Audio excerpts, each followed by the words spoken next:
Halo guys, balik lagi ke Podcast Komunikasi. Oke, jadi kita ini bakal ngebahas yang lagi viral banget nih, yang lewat di timeline tuh kayak bikin kita ini lagi ada apaan sih? Nah ya, jadi berita ini nih nggak cukup kalau misalnya kita sekedar tahu lewat doang. Jadi kita harus menguliknya lebih dalam. Nah sebelumnya kita udah kedatangan 2 narasumber. Boleh langsung perkenalan aja. Halo guys, Namanya nama siapa? aku Azahwan Zaskia. Nama aku Anissa Triani.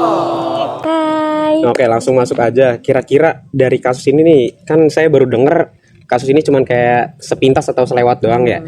Nah, kira-kira apa sih kronologinya dari kasus tersebut? Oke, jadi awalnya kasus ini bisa ke-up itu karena ada seseorang yang bernama Dwi Sasetyaning Tias mengupload soal identitas anaknya di sosial media, di mana dia tuh juga ngomong kalau cukup saya aja yang jadi WNI, anak saya juga.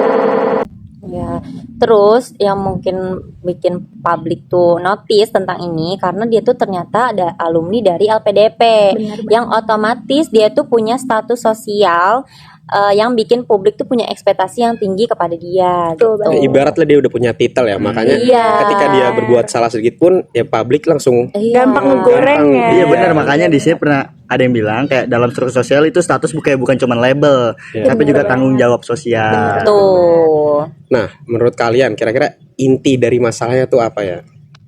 Jadi intinya itu sebenarnya ini tuh menyangkut ke soal apa sih sosial ya, Sosial, dimana ya, nasionalisme seseorang itu disenggol lah istilahnya, dan nasionalisme itu juga cukup apa ya namanya, kayak Sensitif lah. iya sensitif Ya karena bagi kan dia masyarakat. LPDP ya. Betul, apalagi yang itu dimana biayain sama negara. Iya benar. Terus juga ini tuh menyangkut dengan norma sosial, kayak misal harusnya tuh dia tuh sebelum mengupload sesuatu apalagi ke media sosial harus disaring terlebih dahulu, kayak misal apa yang pantas untuk diucapkan kepada publik, mana yang nggak pantas gitu. Bener banget. Karena ya cuman dari satu perkataan dia pun bisa menjadi bumerang lah ya, istilahnya bumerang, langsung diserang. Berarti kayak bukan cuma soal individu gitu ya, soal benturan sosial gitu ya berarti ya. Iya benar banget. Nah, berarti ini kan kayak beritanya gampang banget viral ya. Kenapa sih kayak bisa cepet banget viral lah dan kayak tiba-tiba aja gitu jadi konflik? Ini gue yang jawab kali ya. Iya, jawab. Jadi tuh karena ini si latar belakangnya si Dwi Sasetyaning Tiasnya ini juga mempengaruhi banget beritanya gampang ke-up. Selain dia alumni LPDP, dia tuh juga salah satu konten kreator di media sosial yang cukup memiliki influence ya, kayak dia tuh juga punya banyak audiensnya. Jadi kenapa hal itu bisa gampang banget ke-up, kayaknya berpengaruh dari itu juga deh. Ya karena media sosial tuh kayak ibaratnya efek domino lah ya. Satu jatuh semua jatuh. Bener banget. Karena algoritma apalagi khususnya di TikTok nih ya. Ketika satu kasus viral tuh langsung merata, naik semuanya. Betul banget. Bener-bener langsung efek semuanya. Makanya orang-orang yang nggak mau tahu cari berita itu pun kadang-kadang lewat dan ketika lewatnya di orang yang tepat, kayak orang yang penasaran nih terhadap kasus itu, bakal diusut tuntas, di-up, terus diviralin, makin melebar aja makanya tuh. Bener, apalagi hal yang disenggol itu cukup sensitif ya, masalah nasionalisme atau kewarganegaraan seseorang. Ditambah juga imitasi, kayak lihat orang lain misal berkomen sesuatu, dia juga ikut-ikutan komen tentang misal kayak ngehujat si Dwi Sasetyaning Tias ini, langsung dihujat karena ada satu orang yang menggiring opini, kayak FOMO. Dia tuh cuma FOMO doang, ikut-ikutan komen yang gak benar, padahal dia kan gak cross check lagi kebenarannya tuh kayak gimana gitu. Betul. Oke. Sekarang nih ya, jujur aja nih ya. Ini kan kalau misalnya kita lihat secara kritis nih, sebenarnya siapa yang salah sih? Oke, kalau misalnya dilihat dari situ sebenarnya publiknya salah, individunya juga lebih salah, karena selain dia punya influence yang tinggi, penyebaran atau algoritma dari TikTok atau sosial media mereka tuh nggak bakalan merata gitu. Dan kalian juga tahu kan, masyarakat Indonesia itu literasi digitalnya rendah banget. Jadi langsung mengambil kesimpulan. Betul, gampang kepancing nih emosinya dari ngebaca sedikit doang kayak wah salah nih orang. Iya, benar. FOMO lah ya istilahnya, ikut-ikutan. Betul banget.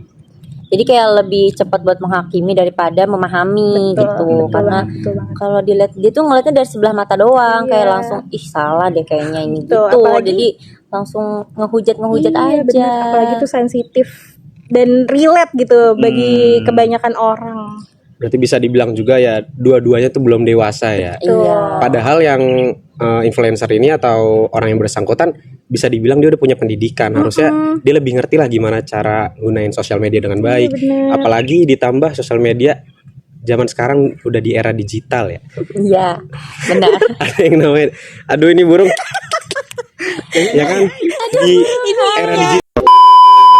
Di era digital ini kayak ya ketika lu mengupload misalnya, ya bakalan kerekam langsung, nggak akan bisa hilang begitu aja. Apalagi walaupun Iya. dia udah hapus pasti ada yang Jejak nyimpen digital begitu. pasti ada. Betul, jejak digital tuh adalah salah satu hal yang bakalan susah buat dihilangin. Sebenarnya itu sih yang kadang bikin viral. Nah, misalnya ketika dia udah tahu nih dia salah, dia udah hapus, tapi orang lain udah ada yang Udah ngerekam, Nah, kasus itu iya. bakalan terus naik karena dia bakalan up ada terus, jejak up digital terus. itu. Betul, betul. Karena kan kadang suka ada yang pansos juga ya. Iya, Padahal bener. dia nggak ada bersangkutan Bener banget. sama sekali. Banyak orang yang memanfaatkan dari satu kasus buat naikin namanya sendiri. Wow, ini dalam sih, Iya, parah dalam banget ini sih. dalam banget. Jadi kayak bukan cuma soal kebebasan berpendapat, tapi juga kayak etika berpendapat juga ya. Iya benar. Nah, kalau semisal saya boleh tanya nih, dari kasus yang udah Anda jelaskan, Iya. apa sih solusinya yang paling efektif kira-kira? Oke, sebenarnya yang paling pertama tuh pasti literasi digital masyarakat Indonesia itu harus dibenerin dulu kali ya.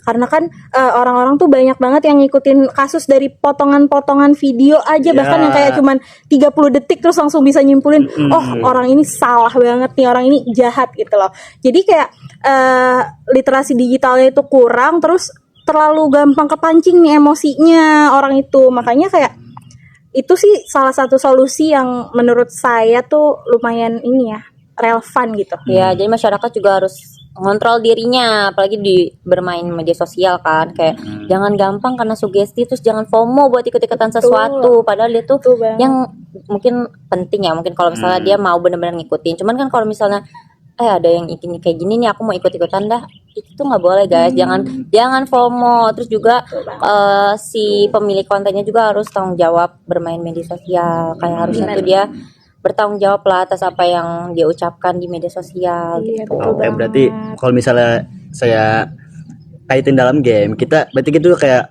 ini ya naikin level ya, naikin diri sendiri betul, gitu loh. Dari reaktif menjadi reflektif.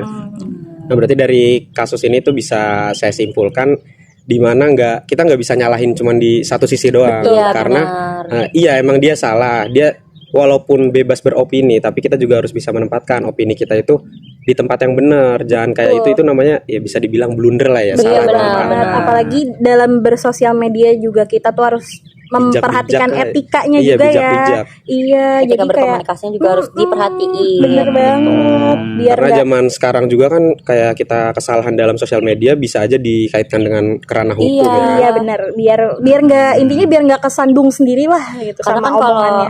netizen kalau misalnya ada masalah sesuatu, dikuliknya tuh latar belakangnya juga. Iya benar. Ya bener-bener Dan- dicari iya, ke tahu nggak sih belakangnya kalian tuh? sampai kayaknya dari awal dia lahir langsung dicari gitu. Iya benar. Bener-bener Dari sampai lahir sekarang. dia lahir Iya, di rumah parah, sakit jago parah. banget emang tuh. Dan kalian tahu nggak sih suaminya itu juga rumornya ya katanya penerima LPDP juga buat S2 dan S3-nya.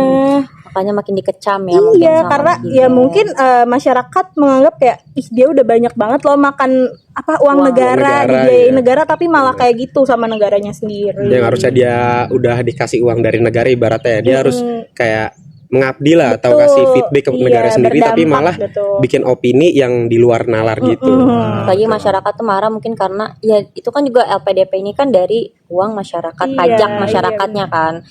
Apalagi yang membayar pajak mungkin pendidikannya masih kurang, Betul. makanya mungkin Betul makanya pada marah gitu Bener netizen. Nah, berarti teruntuk netizen atau publik juga, kalian boleh nih beropini, tapi juga jangan langsung ketika ngelihat potongan video yang belum full atau belum dapat berita yang full, jangan langsung komen yang nggak baik, Enggak, karena iya, betul. dari komenan kalian itu bisa menggiring opini publik yang nggak tahu apa-apa jadi langsung ikut iya aja. Iya, Dan betul makanya banget. FOMO itu dia. Dan kayak karena satu komentar itu kayak satu komentar negatif itu bisa mempengaruhi kayak komentar-komentar yang lainnya gitu loh. Iya. Iya bener banget. Gak boleh guys. Oke, jadi ya berarti kita harus pandai-pandai lah bermedia sosial, bermain media sosial. Memanage Dan juga diri sendiri juga dari kasus sih. ini ya kita ambil pelajarannya, gimana kalau kita udah dikasih sesuatu hal yang baik, kita juga harus ngasih feedback, bukannya malah ngejatohin atau Meremehkan. berbalik arah ya, meremehkan. Oke, saya rasa cukup sih, ini udah terjawab banget rasa penasaran saya dari kasus ini. Betul banget. Oke, kita langsung tutup aja closingan. Boleh dadah dulu. Bye. See you on next podcast ya.